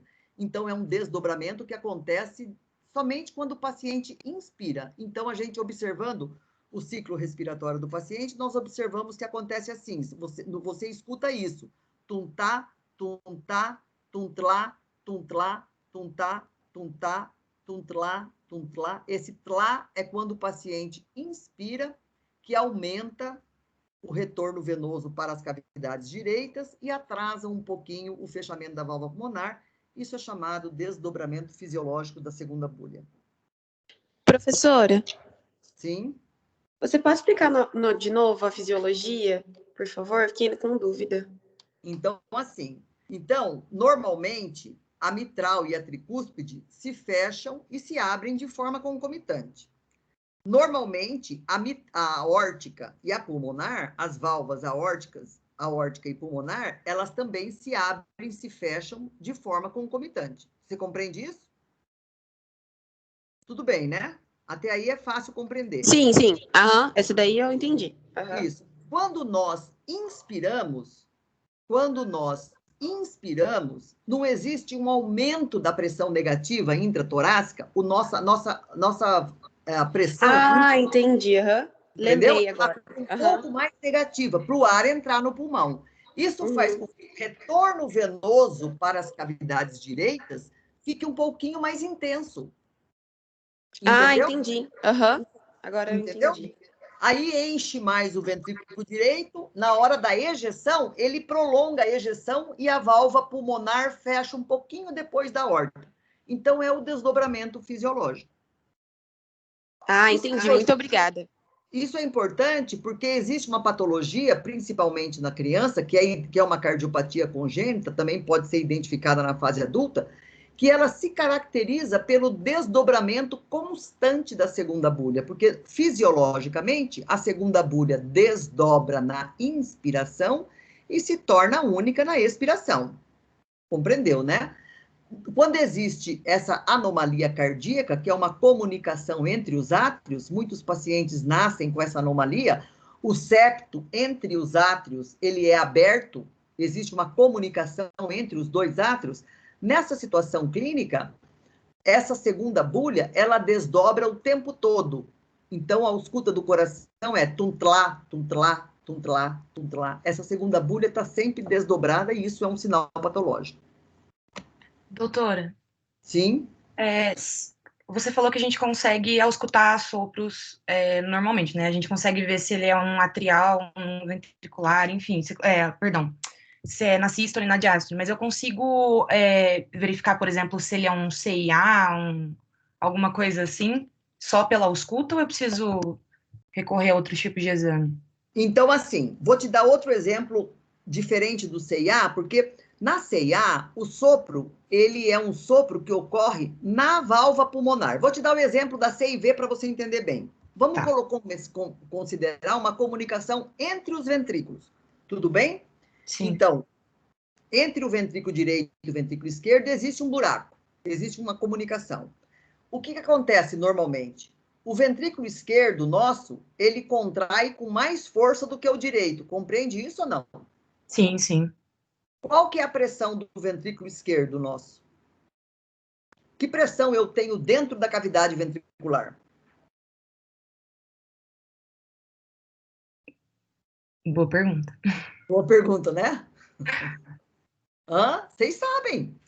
Vocês só não descobriram, mas vocês sabem. Você concorda que é a mesma pressão que está na aorta? Sim, porque é a pressão que vai sair. Entendi. Não é? Sim. E a pressão da aorta não é a mesma que você está medindo lá na pressão arterial, quando você mede a PA? Isso. Então, a pressão sistólica do VE é 120. Vamos considerar 120, né? Então, a pressão sistólica do ventrículo esquerdo é 120, porque não tem diferença nesse trajeto. Essa ejeção tem que ser livre, né? Então, o ventrículo esquerdo contrai e manda o sangue para a aorta com uma pressão de 120. É a pressão que se transmite e que você mede quando você mede a pressão arterial. Então, tá, vamos supor... E do ventrículo direito, quanto é essa pressão? Durante a sístole? A pressão é em torno de 10 a 20. Na verdade, em torno de 10 milímetros de mercúrio. Então, enquanto a pressão do lado esquerdo é 120, a pressão do lado direito é 10. Claro, até porque senão o sangue não entrava do lado direito, né? Uma câmara de grande pressão manda para uma câmara de baixa pressão, né? Assim que normalmente circula. Vocês sabem que a circulação pulmonar, nossa, é uma circulação de baixa pressão, né? Senão o sangue também não entra no pulmão. Se tiver uma pressão no ventrículo direito igual ao do ventrículo esquerdo, tem dificuldade do sangue entrar no ventrículo direito, né? Porque os vasos se comunicam por diferença de pressão. Então, tá. Então, você tem ali do ventrículo direito 10 de pressão e no ventrículo esquerdo 120. Se você tem um buraco ali no meio... A pressão vai tentar se igualar. Ela não vai conseguir permanecer a mesma. Sim, com o tempo ela vai tentar se igualar, porque aquele ventrículo direito está recebendo um monte de sangue. Mas no início, o que acontece? O ventrículo esquerdo, na hora que ele contrai com 120. O ventrículo direito contrai com 10, tem um buraco no meio, o sangue passa pelo buraco. Do ventrículo esquerdo para o ventrículo direito. Tudo bem? Sim. Então, você concorda que esse barulho acontece durante a sístole? Sim. Isso. Então, você vai ouvir um sopro sistólico. Os sopros das comunicações interventriculares, eles são sopros sistólicos. Que outros fenômenos ocorrem durante a sístole? Por exemplo, uma válvula mitral que está doente e não se fecha completamente. A válvula mitral se abre na diástole, eu não escuto barulho, e a válvula mitral se fecha na sístole, para o sangue não voltar para o átrio. Se essa válvula não se fecha completamente, o sangue volta para o átrio. E volta com pressão, porque o ventrículo esquerdo tem 120, mas o átrio esquerdo tem só 8. Então, se tem um buraco ali no meio, uma válvula que não se fechou, o sangue volta para o átrio esquerdo. Isso também dá um sopro. Isso dá um sopro sistólico. Percebe? Sim, mas aí vai a minha pergunta. Eu consigo diferenciar só pela escuta entre dois sopros sistólicos? Consegue, porque, por exemplo, toda semiologia da válvula mitral acontecem na região do ictus. E a semiologia das comunicações interventriculares, elas acontecem aqui na região precordial, ao lado do externo. Então, o sopro sistólico de insuficiência mitral, ele é um sopro audível no ictus, e o sopro da comunicação interventricular, ele é um sopro audível na borda paraesternal, pela localização e pela irradiação. Aqui o sopro da insuficiência mitral é bem forte no ictus. E qual que é o próximo local que ele é forte também? Na região axilar. Então, os sopros sistólicos mitrais, eles são fortes aqui e vai para cá. Os sopros da comunicação interventricular são fortes aqui e vai para o outro lado. Então, são por esses dados semiológicos que você diferencia clinicamente. E pela história do paciente. Por exemplo, as insuficiências mitrais são lesões geralmente adquiridas. As comunicações interventriculares são lesões geralmente congênitas. Sim. Correto? Então, pela faixa etária, né, a mãe vai falar, não, o médico falou que tem sopro desde que nasceu. Não, nunca teve sopro, agora que está surgindo sopro, tem 20 anos. Compreende? Então, pela história e pela semiologia que nós acabamos de falar. Tudo bem? Tudo bem, muito obrigada. Nada. Então, a segunda bulha, que se refere ao fechamento da aórtica e da pulmonar, eu vou auscultar, vou fazer a sua semiologia no foco pulmonar. Certo? E ela tem o som de tá ou tlá. Já falamos sobre isso. Tá certo? Esse aqui eu vou passar, que normalmente isso daqui fica um pouco... Então, as bulhas, nós temos a primeira, tum, na sístole, tá, na diástole, e podemos ter ainda uma terceira bulha, que é a terceira bulha, essa terceira bulha patológica, que ela equivale a um barulho que acontece durante o enchimento rápido do ventrículo esquerdo. Quando o ventrículo esquerdo é doente, é dilatado, é mais complacente, que nós chamamos, quando ele é dilatado, principalmente, quando o sangue entra na sua cavidade, vindo dos átrios, isso provoca um barulho, certo? Devido à complacência alta que ele tem. É como se fosse o sangue batendo na parede daquele ventrículo dilatado. Isso gera uma terceira bulha, que nós chamamos, que caracteriza o ritmo de galope. Obviamente, ela acontece durante o enchimento do ventrículo, portanto, ela acontece durante a diástole, ela acontece depois da segunda bulha. Então, fica tum-tatá, tum-tatá, tum-tatá. É a terceira bulha, que caracteriza o ritmo de galope. Certo? E a quarta bulha é uma bulha de difícil semiologia, muito difícil a semiologia dela, muito difícil ser auscultada e percebida. Ela se deve à contração do átrio. Quando nós temos uma situação de estenose da válvula mitral muito grave, onde a válvula mitral não se abre, o átrio, ele faz uma contração mais forte para tentar jogar o sangue que ele tem dentro do ventrículo. E isso gera, então, a quarta bulha, também no momento da diástole, só que a terceira bulha é bem próxima da segunda bulha, tum-tatá, tum-tatá, e a quarta bulha, ela já vai ser próxima da sístole. Certo?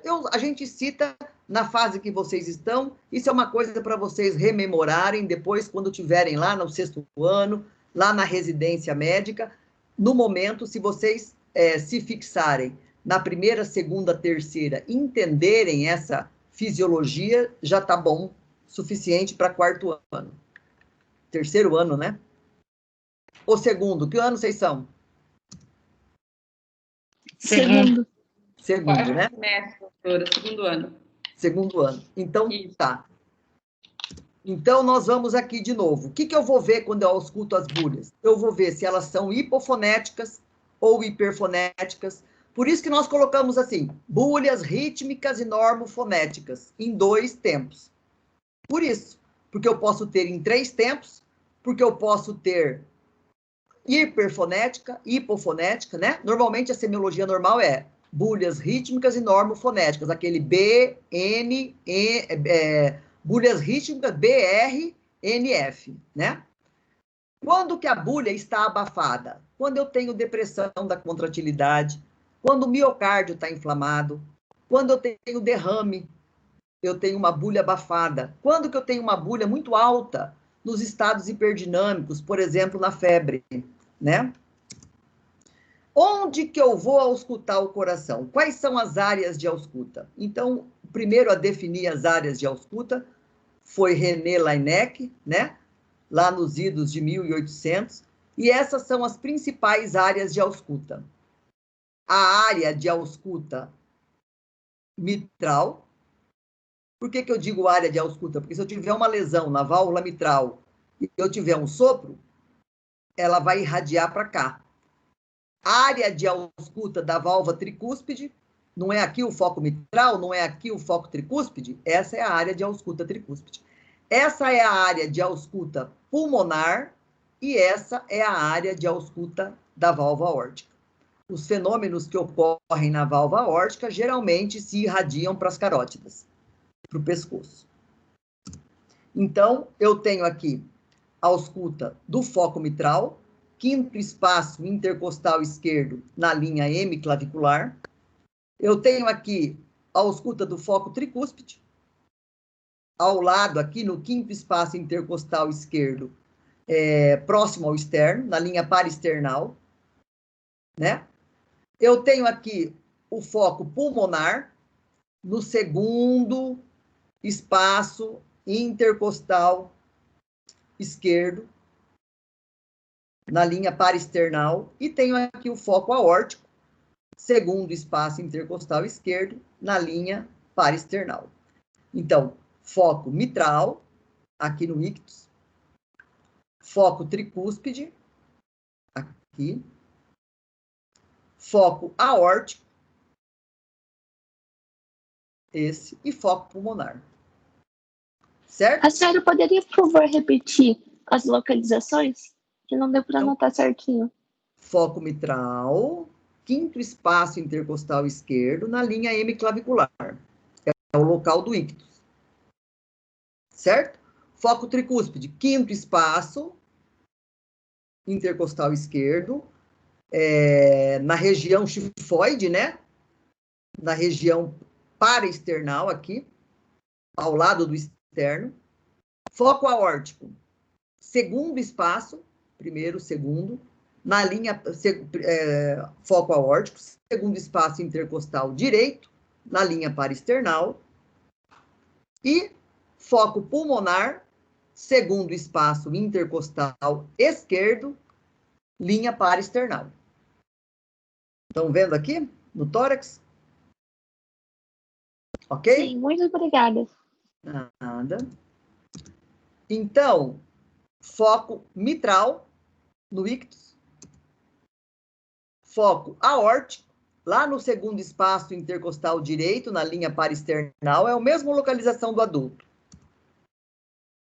Aqui, o local é que na criança nós ampliamos a ausculta para as regiões axilares, tanto direita como esquerda. Foco tricúspide, né? Para dentro, perto do apêndice tifoide, na mesma direção do foco mitral. Foco pulmonar. E ainda é importante auscultarmos a região posterior. Certo? Então, mitral, tricúspide, aórtico, pulmonar. Certo?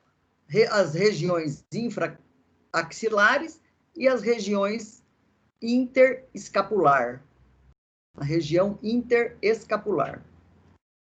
E ainda no adulto, nós fazemos a ausculta dos vasos do pescoço. Não é?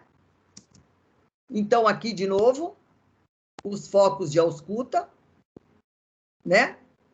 As áreas e a forma com que eu faço. Foco mitral, juntamente com a palpação do pulso, para eu identificar a sístole, a diástole. E quando eu vou, aqui eu faço a semiologia da primeira bulha. E aqui eu faço a semiologia, aqui no foco pulmonar, da segunda bulha.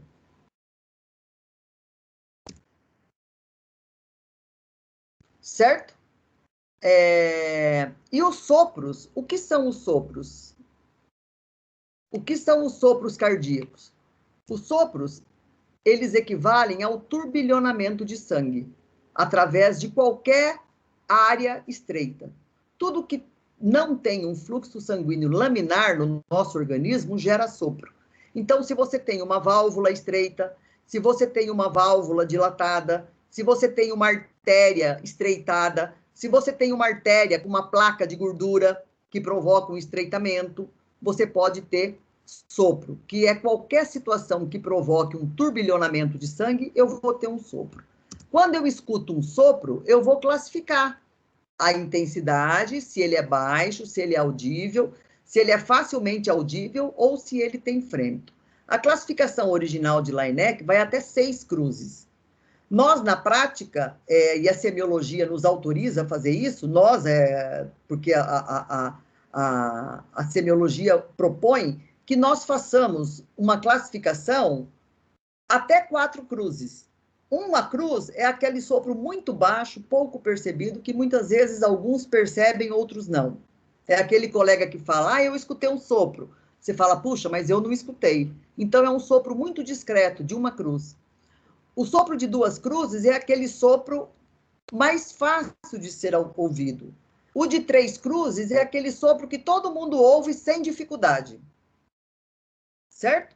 E o 4 e 4 cruzes é sempre o sopro que tem frêmito. Se você está escutando um sopro, tem um barulho no coração, tush, tush, tush, mas na hora que você vai palpar, tem frêmito, tem aquela sensação vibratória do sopro. Esse sopro é de 4 cruzes. Tendo frêmito, ele é de 4 cruzes. Certo? É muito comum os sopros de pequena magnitude, 1, 2 cruzes, onde você não consegue identificar muito bem o local onde ele está, parece que você ouve ele no foco mitral, parece que você ouve ele no foco aórtico, é um sopro mal localizado, é uma característica típica dos sopros inocentes que são comuns na infância. Você coloca o paciente deitado, você escuta o sopro. Você coloca o paciente sentado, o sopro some. São sopros chamados de sopros inocentes, que não significa patologia, não significa anomalia do coração. Certo? Como eu disse, os sopros cardíacos podem ser sistólicos, acontecem entre a primeira e a segunda bulha. Então, se você está palpando o pulso, é aqui que você sente o pulso, e aí você tem o sopro, nesse momento. E os sopros podem ser diastólicos, são aqueles sopros que não coincidem com o pulso. Você está examinando o ictus do paciente e tem um sopro que está ocorrendo no momento em que você não sente o pulso. Esse é um sopro diastólico. Certo? As manobras facilitadoras têm a manobra da apneia. Se eu pedir para o paciente expirar e segurar, os sopros das cavidades esquerdas se acentuam.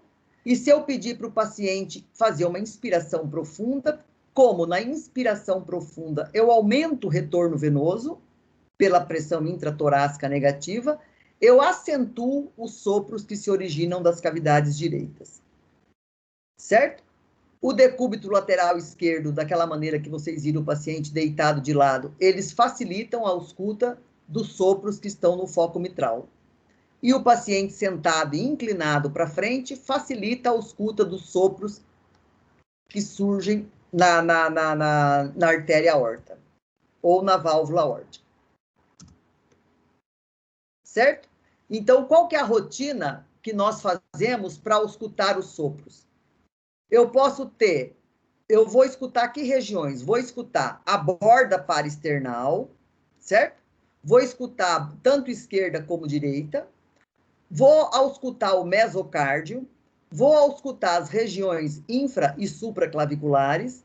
Vou auscultar as regiões laterais do pescoço e vou auscultar as regiões interescápulo-vertebrais.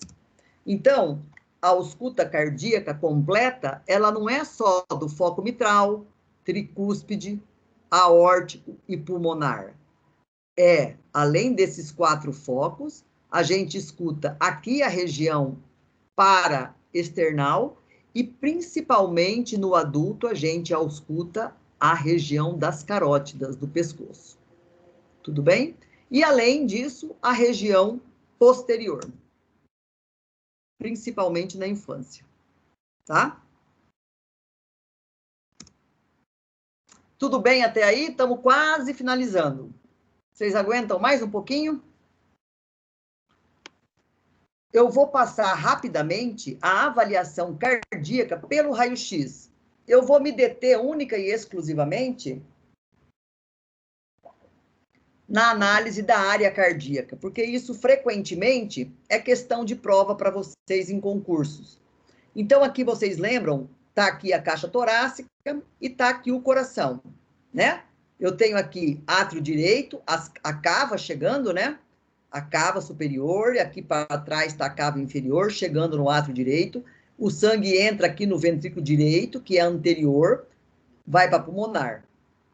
Recebe o oxigênio, volta aqui em cima no átrio esquerdo, entra no ventrículo esquerdo e sai pela aorta. Então, essas são as cavidades cardíacas. Átrio, ventrículo direito, ventrículo esquerdo, o átrio esquerdo está aqui, a artéria pulmonar está aqui e a aorta está aqui. É exatamente isso que eu vejo no raio-x. Certo? Então, o que eu vejo no raio-x? Eu vejo essa linha, que corresponde à cava superior. Eu vejo esse arco aqui, que corresponde ao átrio direito. Eu vejo essa imagem aqui. Estão vendo essa imagem? Que corresponde à aorta. Eu estou vendo essa outra imagem aqui, dá para até eu ver o vaso saindo aqui, ó. Os vasos, né? Essa imagem aqui, ó, ver certinho esse hilo que nós chamamos, né? Aqui é a artéria pulmonar, que sai abaixo da aorta, sai a aorta e a artéria pulmonar. A aorta e a artéria pulmonar.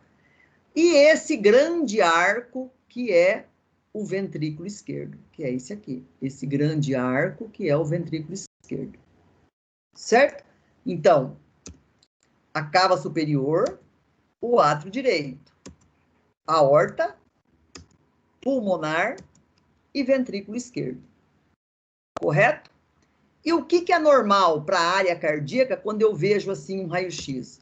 O normal, como é que eu meço? Eu faço uma linha aqui sobre a coluna do paciente, certo? No meio. E aí eu meço o maior diâmetro à direita, até a linha central que eu desenhei, que aqui parece que não está muito central, né? Mas vocês entendem. Meço o primeiro diâmetro à direita, o maior, e meço o maior diâmetro à esquerda. Certo? Somo e divido pelo diâmetro entre os seios costofrênicos. Certo? Então, eu divido o maior diâmetro cardíaco pelo maior diâmetro torácico. e o maior diâmetro torácico medido na altura do seio costofrênico. Então, A mais B dividido por C tem que dar 50%. Então, a área cardíaca ocupa normalmente 50% do diâmetro torácico. Compreenderam isso? Então, isso é importante para a gente ter uma noção se tem cardiomegalia ou não. Tá? Então, o maior diâmetro à direita mais o maior diâmetro à esquerda, eu divido por esse diâmetro, eu tenho que encontrar uma relação de 0,5 ou 50%. Perguntas?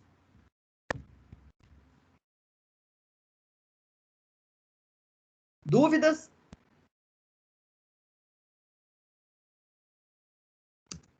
Analisamos, então. Ninguém perguntar. Sem perguntas?